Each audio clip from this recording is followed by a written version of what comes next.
guys, my name is Cameron Schmidt, and my presentation today is over the impact of parental engagement on English learner students' academic achievement. A brief history about parental involvement.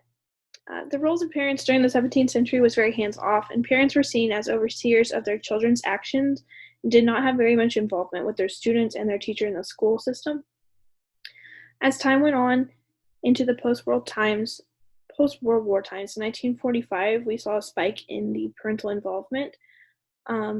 This was because of the inaction of school-based activities such as parent-teacher conferences, PTA meetings, fundraisers, and the opportunities that parents were given to serve as school monitors. There were a couple of school policies that were enacted during this time that helped increase parent involvement as well. One was the Elementary and Secondary Act of 1965 that later became the No Child Left Behind Act in 2001. These clearly indicated that parent involvement was a significant factor for improving the educational outcome for students. They also require that parents serve on school advisory boards and participate in classroom activities. Some of the highlights of my paper were parents' role in the classroom, and this I talked about the dynamic of teachers, students, and parents and how their relationship worked together. I believe the goal of all three of these parties was to create a successful learning environment that provides the students and their families with the keys to success. Another highlight I went over was understanding the given population of students as a teacher. I believe this is so important for us as teachers, especially as ESL teachers and teachers who will be helping English learners. We teach a very wide variety of students and families, and understanding their background and their languages, their beliefs and traditions. I think these are so important when we adjust our curriculum and begin to help the families become more involved in our classroom. Another highlight is providing safety and comfort for English learners and their families.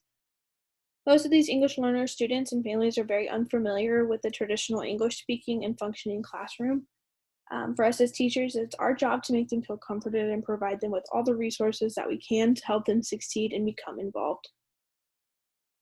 Another highlight in my paper was the relationship built between the parent and the teacher. Piggybacking off of some of the other highlights, it's very important for parents and teachers to build a relationship, and throughout the year, that tends to evolve as time goes on. The relationship can begin informally and develops over time as we get to know each other, begin to understand how both sides of the relationship can benefit the child best. And the last highlight I touched on here was the benefits for the student with increased parental involvement. One of the benefits that I mentioned in my paper was the increase in attendance rate for students who have involved parents. This tends to lead to increased classroom time and overall better attendance and test scores at the end of their school career. The big question that I asked was, how can teachers encourage parental engagement for the overall benefit of our English learner students?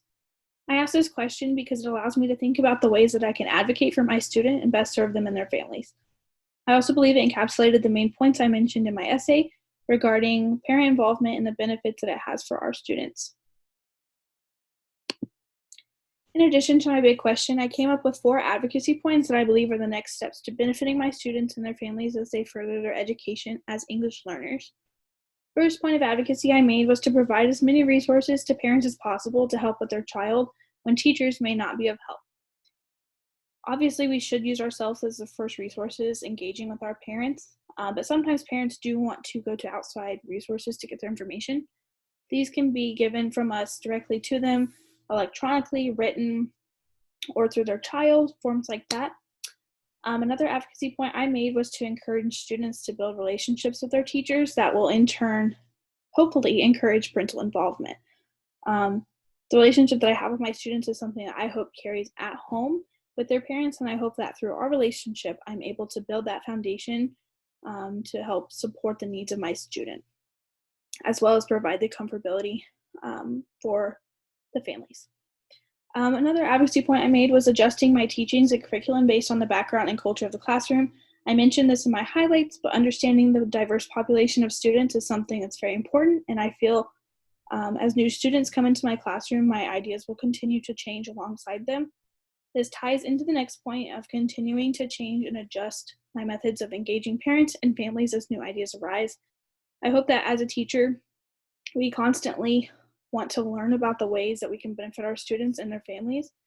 With this, we can adjust our ways and methods as we discover new things, learn new ideas, learn new methods of helping our students and their families get the best experience out of learning what our classroom has to offer. Thank you guys for listening to my presentation, and if you have any additional comments or questions, feel free to leave them in the discussion board. Thank you guys.